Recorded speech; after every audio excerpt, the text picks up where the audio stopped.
They say time heals all wounds, but the truth is, some scars never fade. Maybe you've been betrayed by someone you trusted, abandoned when you needed help, or hurt by words that cut deeper than a knife. And here's the hard part.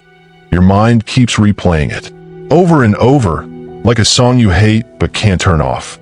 The Stoics knew this pain well.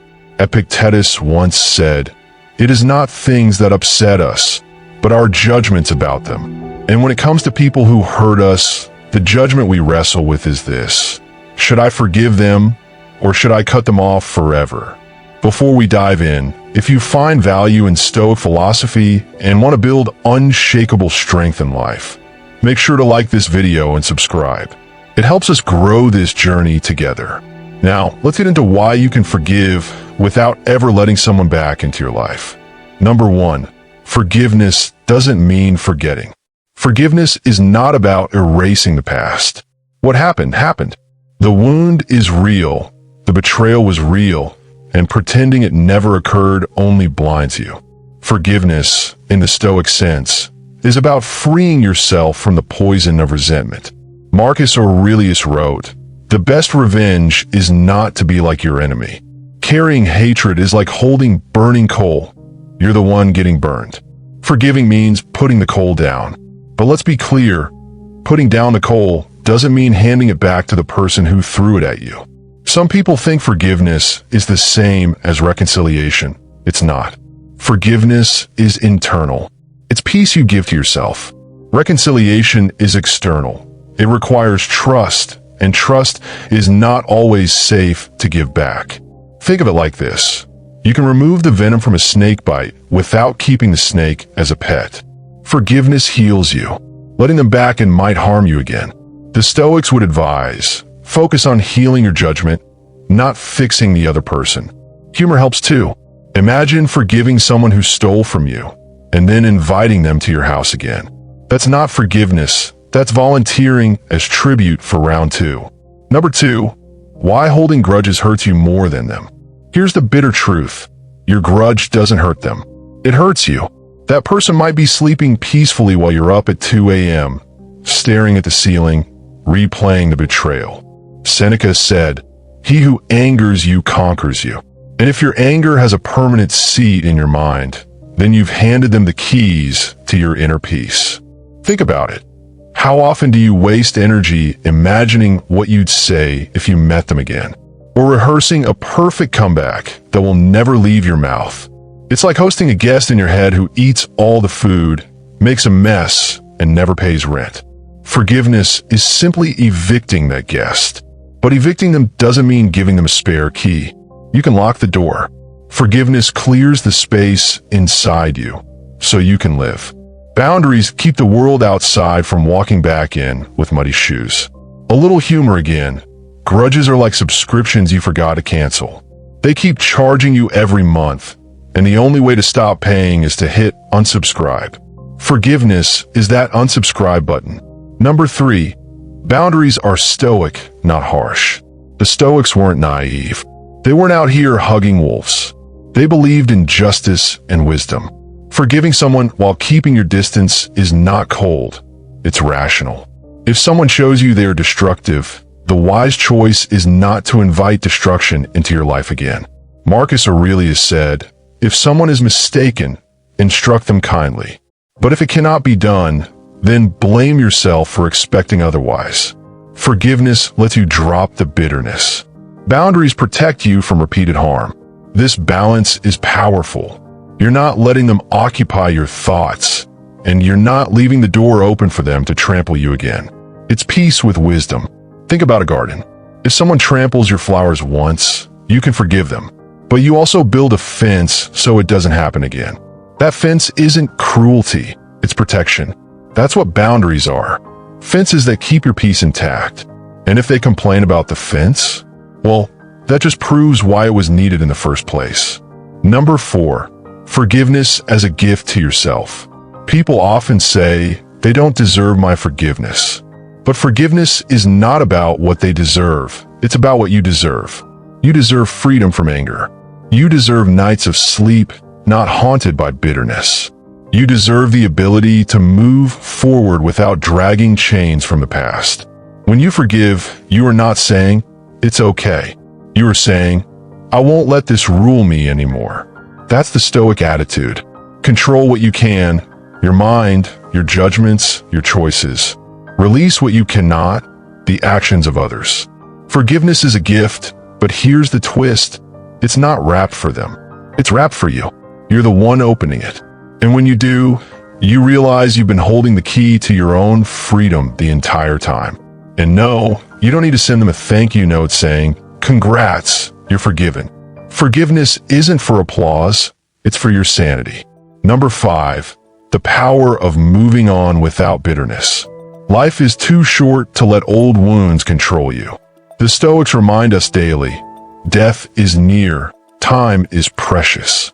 Do you really want to spend your limited days replaying someone else's cruelty? Or do you want to use that energy to build, grow, and live with strength? You can forgive without bitterness, and you can move on without reopening the door. That's the beauty of Stoic wisdom. It gives you both peace and clarity. You are not required to be anyone's doormat. You are required only to master yourself. The final choice is simple. Let go, forgive, and move forward with boundaries intact. Don't drink the poison of hatred. Don't confuse mercy with weakness. True strength is forgiving and still saying, "You don't get access to me anymore." And remember, if you forgive but let them back in too soon, don't be surprised when the snake bites again. It's in its nature. Wisdom is learning the lesson, keeping your heart free and your door locked. Number 6, forgiveness is strength, not weakness. Many people think forgiving makes you weak. That's because they confuse forgiveness with submission.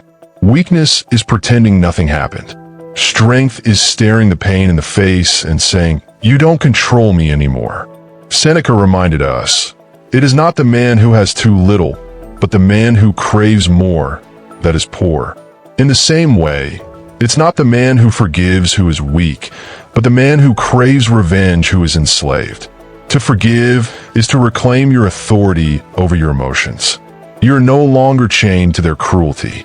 Weakness is allowing your emotions to dictate your every move. Strength is rising above them.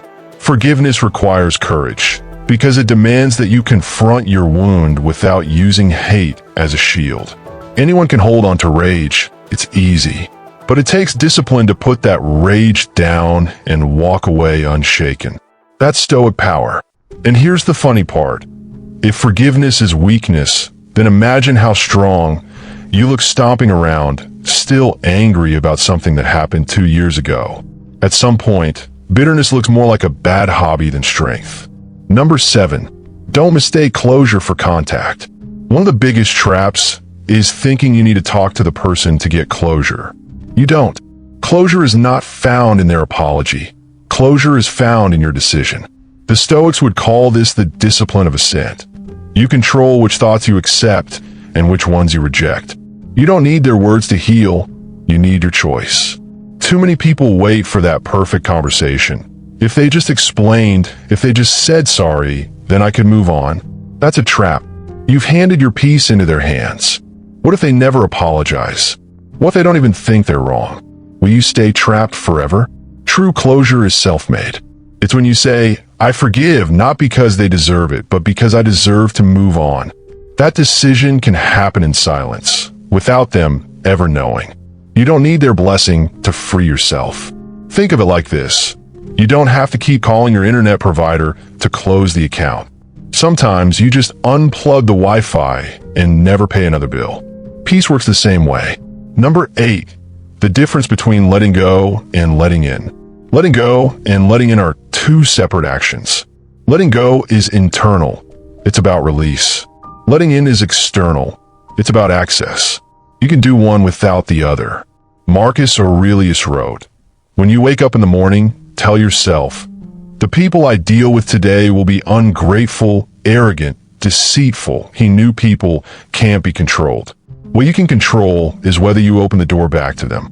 Letting go means you release the bitterness so it doesn't poison you. It's like unloading a heavy backpack you've been carrying. But letting them in again, That's like giving the person who overstuffed your bag the first time another chance to add more rocks. People confuse the two because both involve emotions, but wisdom separates them. You can say, "I don't hate you anymore," while also saying, "But I also don't trust you with my peace." That's balance. A little humor. Letting go is like uninstalling an app that drains your battery. Letting them back in is like reinstalling it and acting surprised when your phone dies again. Number 9, protecting your future self. The Stoics always taught us to live with foresight. Epictetus said, "First say to yourself what you would be, and then do what you have to do." Part of that is protecting your future self from unnecessary pain. Forgiveness doesn't require you to sacrifice the safety of tomorrow for the peace of today. If someone has shown you their pattern of betrayal, then allowing them back into your circle is not mercy. It's neglect of your future. Wisdom is learning from pain, not repeating it. Your future self deserves better than reliving old wounds. Forgiveness is a decision for the present, but boundaries are an investment for the future. By forgiving, you lighten today. By keeping them out, you protect tomorrow. It's a double shield. And honestly, if your future self could send you a text, it would probably say, "Thanks for forgiving them, but for the love of sanity, please don't invite them back." Number 10, living free without bitterness. At the core, the Stoic path is about freedom. Freedom from fear, freedom from anger, freedom from dependence. Forgiving without letting them back in is ultimate freedom. You're no longer chained to the past, and you're no longer at risk of being dragged into it again. Life is too short to spend building prisons inside your mind. Bitterness builds walls around you, not them. Forgiveness breaks those walls. But letting someone back in after they've proven toxic, that's just giving the keys of your new house to an old thief. The Stoics remind us, live in accordance with reason, not impulse. Reason says, "I let this go for my peace." Reason also says, "I don't repeat a mistake that burns me twice." That's wisdom, that's freedom. And let's end with a little smile. If you forgive them and don't let them back in, it doesn't make you cold. It makes you like a wise bouncer at the club of your own life. Some people just don't make the guest list anymore.